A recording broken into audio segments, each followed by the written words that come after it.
दो भाई आपस में बोलते रहे। मेरा आगरा में चतुर्मास था, संवत्सरी का प्रोग्राम हुआ, सब गले मिले, दो आदमी गले नहीं मिले। तुम मिच्छामी दुक्कड़म तो ऐसे करते हो जिससे दोस्ती है, जिससे लड़ाई, उसकी तरफ तो देखते ही नहीं हो, ध्यान रखना। जिससे दोस्ती करना, जिससे दोस्त हैं, पुराने चेहरा देख कर ये मेरा खास मिच्छामी दुक्कड़म उत्तम क्षमा। अरे पागल, किसे क्षमा कर रहा है? क्षमा उसे कर जिससे साल भर झगड़ा किया है तूने, क्षमा उससे कर जिससे अनबोला रहता है। तुम दोस्त देख करके क्षमा मांगा करते हो। मैंने देखा कि पूरे पंडाल में सब गले मिले, दो आदमी गले नहीं मिले। मैंने चतुर्मास के आयोजकों को बुलाया, मैंने कहा ये दो आदमी गले क्यों नहीं मिल रहे? सब मिल रहे। बोले महाराज वो नहीं मिलेंगे। मैंने कहा क्यों?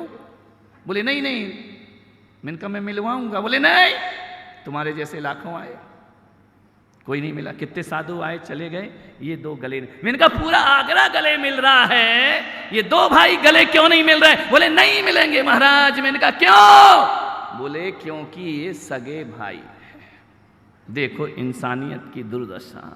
ये सगे भाई हैं, एक ही माँ से पैदा हुए हैं, ये आपस में कभी मिले। वो दुर्भाग्य तो देखो उनका कि दोनों ही मेरे चेले हैं। मैंने कहा एक बात बताओ, तुम लोग आपस में गले क्यों नहीं मिले? उन्होंने कहा महाराज सब कुछ हो सकता है, आप जो कहेंगे हम करेंगे, हम आपस में बोल नहीं सकते। मैंने कहा क्यों? सगे भाई हैं। तो मैंने कहा बोल नहीं सकते? बोले नहीं। आप जो आदेश। मैंने कहा तुम मेरे भक्त हो? बोले पक्कर भक्त हो, जान दे दूंगा। अरे मैंने कहा मेरे देश को और पुलक सागर को जान देने वालों की जरूरत नहीं, देश के लिए जिंदा रहने वालों की जरूरत है। जान देना कौन सी बड़ी बात होती है? एक फंदा लगाओ, 2 मिनट में काम खत्म हो जाता है। जान देना कोई बड़ी बात नहीं है, जीवन देना देश के लिए बहुत बड़ी बात हुआ करती है। जिंदा लोग चाहिए, जिंदा 4 और मुर्दा 1000। 4 जिंदा बहुत है, ध्यान रखना है, आपको विचार करना है। इनका मरो मत। तो बोलिए आदेश करिए। इनका पर्युषण पर्व भी समाप्त हुए हैं, तुम लोगों ने 10-10 दिन के उपवास किए हैं, आहार छोड़ा है, पानी छोड़ा है। मैं समाज से आग्रह करूंगा, पर्युषण पर्व फिर आने वाला है। ये माताएं बहनें बड़ी तपस्या करती हैं जैन दर्शन में, 150 लोग 10-10 दिन के उपवास करते हैं। मैं आपसे निवेदन करूंगा कि उपवास में तुम लोग भूख सह लेते हो, प्यास सह लेते हो। मैं पुलक सागर कहता हूं इस बार ऐसा पर्युषण करना कि भूख प्यास सहो या ना सहो, घर में किसी की 2 बात सहन कर लो। इससे बड़ा उपवास दुनिया में कोई दूसरा बात सहन नहीं होती। 2 बात किसी ने कह दी, बर्दाश्त से बाहर हो जाया करता है। भूख सहन करना ही उपवास नहीं, बातें सहन करना भी उपवास हुआ करते हैं। जैसे हम लोग पब्लिक में आ जाते हैं, प्राइवेट लाइफ खत्म हो जाती है और पब्लिक लाइफ प्रारंभ हो जाया करती। राजा संत ये पब्लिक प्रॉपर्टी होते हैं, ये प्राइवेट प्रॉपर्टी नहीं हुआ करते हैं। बहुत कुछ सुनने मिलता है, सुनते रहो, आगे बढ़ते रहो। ध्यान रखिए। मैंने कहा एक काम करो, पर्युषण पर्व समाप्त हुआ है, तुम जाओ अपने भाई के पास। बोले सॉरी नहीं बोलूंगा। मैंने कहा बिल्कुल नहीं, कसम है तुझे मेरी, यदि सॉरी बोला तो। फिर तो बोले सब कर सकता हूं, माफी नहीं मांगूंगा महाराज। मैंने कहा बिल्कुल नहीं मांगना बेटा, मैं ऐसी बातें सिखाता भी नहीं हूं किसी को माफी मांगने की, क्योंकि माफी दुश्मन से थोड़ी, आजकल तो माफी दोस्तों से मांगी जाती है। मान्य। तो बोले क्या करना है? मैंने कहा कुछ मत करना। बोले महाराज 10 साल हो गए, उस गली पे निकलना बंद कर दिया है हमने। मैंने कहा बहुत अच्छा काम किया, द्रौपदी मुर्मू तुम्हें पद्मश्री का अवार्ड देने वाली है, इतना अच्छा काम किया तुमने। मैं अपील करूंगा कि मैडम से भी कहूंगा कि ऐसे लोगों को पद्मश्री दो जो भाई भाई से नहीं बोला करते, कितना बड़ा काम कर रहे हैं। बोले महाराज कुछ भी हो, मैं माफी नहीं मांगू। मैंने कहा एक काम कर, तू जा अपने भाई से कहना भाई 10 साल बहुत हो गए। एक बात याद रखना, दुश्मनी का सफर ज्यादा लंबा नहीं होता, कभी हम भी थक जाते हैं, कभी वो भी थक जाता है। बोलने का मन सामने वाले का भी होता है और हमारा भी होता है, लेकिन दुश्मनी इससी पलती रहती है कि पहले कौन बोले। इतनी सी बात पे हाथी निकल जाता है, पूंछ अटक जाती है। लोग कहते हैं जानवरों की पूंछ होती है, आदमी की भी बहुत बड़ी पूंछ होती है मेरे भाई, ध्यान रखना, पूंछ अटक जाती है। मैंने कहा जाके इतना ही बोलना कि भाई साहब कल तुम्हारे पूरे परिवार का भोजन मेरे घर में होगा। महाराज क्या बोल रहे हो? उनका भोजन करा दे यार।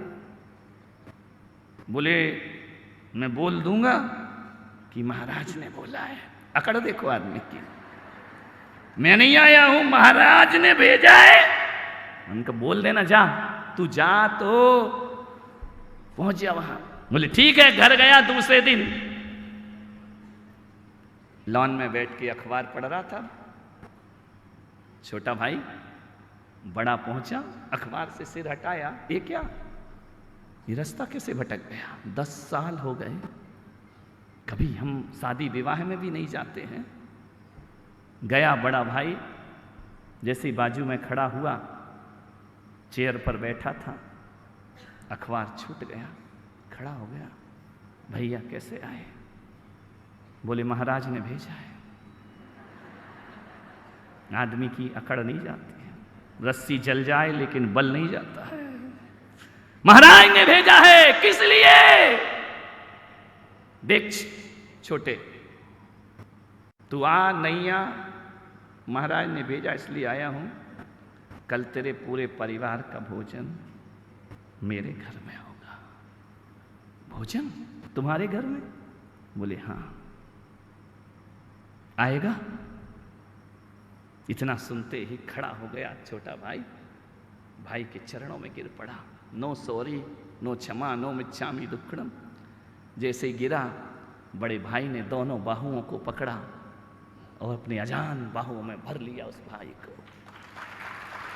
जैसे ही भरा, दोनों की आंखों से झर झर अश्रुधारा बह गई। रोने लगे, इतने फूट फूट कर रोए कि 10 साल दुश्मनी रही एक बात पर कि पहले कौन बोले? बोले बोल छोटे, तू आएगा या नहीं आएगा? भैया मैं जरूर आऊंगा, बरसों से इंतजार कर रहा था। आज वो दिन याद आ रहा है कि लड़ते तो अपन बचपन में भी थे, झगड़ते थे, लेकिन 1 घंटे बाद फिर गले में हाथ डाल के घूमा करते थे। अरे ऐसे बड़े होने से तो बचपन ही बहुत अच्छा हुआ करता है। किस काम का ऐसा बड़कपन है जहां आदमी भाई भाई का दुश्मन है? बोले आएगा या नहीं आएगा? बोले भैया चिंता मत करो, आज की रात बड़ी बेचैनी से कटेगी, कल सुबह मैं अपने परिवार के साथ तुम्हारे घर भोजन करने जरूर आऊंगा, ध्यान रखिए। दूसरे दिन गया भोजन करने के लिए, भाभी ने बड़े प्यार से भोजन कराया। आंखों में आंसू छलक रहे हैं कि भाभी 10 साल बाद तुम्हारे हाथ का निवाला खाया है। 10 साल पहले मेरी माता मेरे पिता जीवित थे, आज नहीं है, लेकिन ऐसा लग रहा है आपके हाथ का निवाला खाकर जैसे मेरी माता अपने प्यार से मुझे भोजन करा रही है, ध्यान रखना। भोजन किया। छोटे ने कहा कि भैया कल का भोजन, इतने जल्दी तुम्हें नहीं बुलाया भाई, तुम तो तैयार ही हो भोजन में, ध्यान रखना, मेरे घर में भोजन करने आना। उसने कहा मैं जरूर आऊंगा, लेकिन अब मैं महाराज के कहने से नहीं, अब दिल के कहने से तेरे घर भोजन करने आऊंगा। 10 साल की दुश्मनी प्रेम में बदल गई। मान्यवर आपसे निवेदन है, महिलाओं से मेरा खास कर निवेदन है, मातृशक्ति, तुम घर में रसोई घर में अभी जाओगी ना, बहुत सारी डिब्बे रखे होंगे, मिर्च, मसाला, धनिया, क्या क्या रखते हो, गरम मसाला, ठंडा मसाला, काला मसाला, गोरा मसाला, बहुत सारे रखते हो ना। एक डिब्बा पुलक सागर का लेके जाना। स्वाद प्रेम में हुआ करता है, वो स्वाद भीतर की भावनाओं में हुआ करता है, भीतर की पवित्रताओं में हुआ करता है। तुम्हें मालूम है, हम साधु संतों का बना हुआ उबला भोजन श्रावक प्रसाद के रूप में जब ग्रहण करता है ना, तो 56 भोग उसे बेकार लगा करते हैं। मालूम क्यों? क्योंकि तुम्हारे यहाँ जो भोजन बनता है उसमें मिर्च मसाले होते हैं, और हमारे साधुओं का जो भोजन बनता है उसमें भीतर का प्रेम हुआ करता है। ध्यान रखना, कौन कहता है कि मिर्च मसालों में स्वाद होता है? स्वाद मिर्च मसालों में नहीं, स्वाद भीतर के प्यार में हुआ करता है। इसीलिए तो जो भोजन पत्नी बनाती है उसका स्वाद अलग होता है, और जो भोजन माँ बनाती है उसका स्वाद अलग हुआ करता है। माँ प्रेम उड़ेल देती है अपने जीवन का। आपसे निवेदन है, एक सूत्र दे रहा हूं कि घर में प्रेम रखना है तो सामूहिक भोजन किया करो, एक साथ भाई बहन बैठकर भोजन करो, बहुत प्यार बढ़ता है। कभी अनुभव करना, डाइनिंग टेबल पर पूरा परिवार एक साथ जब मिलकर के खाता है ना, स्वर्ग जैसा अनुभव हुआ करता है। घर में प्रेम रखना है तो सामूहिक भोजन किया करो, और समाज में प्रेम रखना है तो सामूहिक भजन किया करो। ध्यान रखना, भोजन और भजन आदमी से आदमी को जोड़ा करते हैं। ध्यान रखिए, रोज ना सही 8 दिन में एक बार एक थाली में भोजन करो। 8 दिन में ना कर सको 15 दिन में एक बार पूरा परिवार एक साथ बैठकर भोजन करे। 15 दिन में ना कर सको महीने में एक बार बैठ करके एक साथ भोजन करो, और महीने में ना कर सको तो चिल्लू भर पानी में डूब मरो। काय को जी रहे फालतू के लिए जिंदगी अपनी। ध्यान रखिए, भोजन एक साथ करो, बड़ा प्यार मिलता है भोजन और भजन से। दुर्योधन हस्तिनापुर गया, दुर्योधन ने महल सजाया, नारायण श्री कृष्ण पधारने वाले हैं। नारायण श्री कृष्ण हस्तिनापुर गए संधि का प्रस्ताव लेकर। जैसे ही रथ पहुंचा हस्तिनापुर की बीथियों में गुलाब जल से, चंदन से, सुगंधी से छिड़का गया। नारायण पधार रहे हैं, नारायण कृष्ण पधार रहे हैं, केशव पधार रहे हैं। जैसे गलियों से निकला, हजारों लोग हुजूम उन्हें देखने के लिए उमड़ पड़ा। एक छोटी सी झोपड़ी, छोटा सा दरवाजा खुलता है। वो कहती, मैं भी नारायण को देखूं, कृष्ण को। दौड़ी दौड़ी आंगन में आती है। कृष्ण मुस्कुराते हुए निगाहें मिलती है, आगे बढ़ते हैं। प्रेम का परमात्मा नारायण कृष्ण हुआ करते हैं। देखा, मुस्कुराए, आगे बढ़े। उस गरीब ने इतने ही कहा, क्या कभी नारायण कृष्ण मेरे घर पाहुना बनेंगे? सोच रही थी, चले गए आगे। प्रस्ताव रखा कि दुर्योधन, पांडवों को 5 गांव दे दो, इतना बड़ा युद्ध मत करो, महाविनाश को आमंत्रण मत दो। लेकिन दुर्बुद्धि दुर्योधन को कुछ समझ में आता है क्या? दुर्बुद्धियों को लाख समझाओ, उनको कुछ समझ नहीं आया करता है। दुर्बुद्धि दुर्योधन ने कहा कि हे केशव, हे माधव, पांडवों को 5 गांव तो छोड़ो, सुई की नोक के बराबर भी जगह देने को मैं तैयार नहीं हूं। नारायण कृष्ण ने कहा, मैं संधि का प्रस्ताव ले ठुकराता हूं इस प्रस्ताव को। मैं हस्तिनापुर में 1 इंच भी जगह मैं नारायण उनको नहीं दे सकता। नारायण कृष्ण ने कहा कि दुर्योधन समझ लाओ, संभल जाओ। दुर्योधन ने कहा, कुछ भी कहो, छल मत करो मेरे साथ, छलिया। कृष्ण ने कहा, तो फिर एक बात याद रखो दुर्योधन, अब हमारी तुम्हारी मुलाकात कुरुक्षेत्र में ही होगी। ध्यान रखना, एक बार समझाना अपना फर्ज है, नहीं है तो फिर आओ मैदान में। ध्यान रखिए, कुरुक्षेत्र में मिलेंगे अब हम। कृष्ण लौटे। दुर्योधन ने कहा कि नारायण, भोजन तो करो महल में। बोले नहीं, आज नहीं, आज महल में भोजन नहीं होगा। दुर्योधन ने कहा कि मैंने आपकी बात स्वीकार नहीं की, आप नाराज हो गए, आप भोजन नहीं कर रहे। कृष्ण ने कहा, देखो वो राजनीति की बात थी, भोजन करना आत्मीयता की बात है, लेकिन आज मेरा दुर्योधन निमंत्रण कहीं और हो चुका है। लौट कर आए, बैठे रथ पर, पीतांबर मोर मुकुट धारण किए, बंसीधर बंसी लेकर चले आ रहे। जैसे ही पहुंचे उस झोपड़ी में, खटखटाया दरवाजा, दरवाजा खोलो। उसने कहा, कौन है? अभी मेरे पति घर में नहीं है, मैं दरवाजा नहीं खोल सकती हूं। अरे खोलो तो। बोले तुम कौन हो? बोले दरवाजा खोलो, फिर पता चलेगा मैं कौन हूं। उसने कहा, देखो मुझे क्षमा करो, आप जो भी हो, हम दरवाजा नहीं खोल सकते हैं। कृष्ण ने कहा कि काकी, देख कौन आया है। कौन है? भूखा हूं, बहुत भूख लगी है काकी।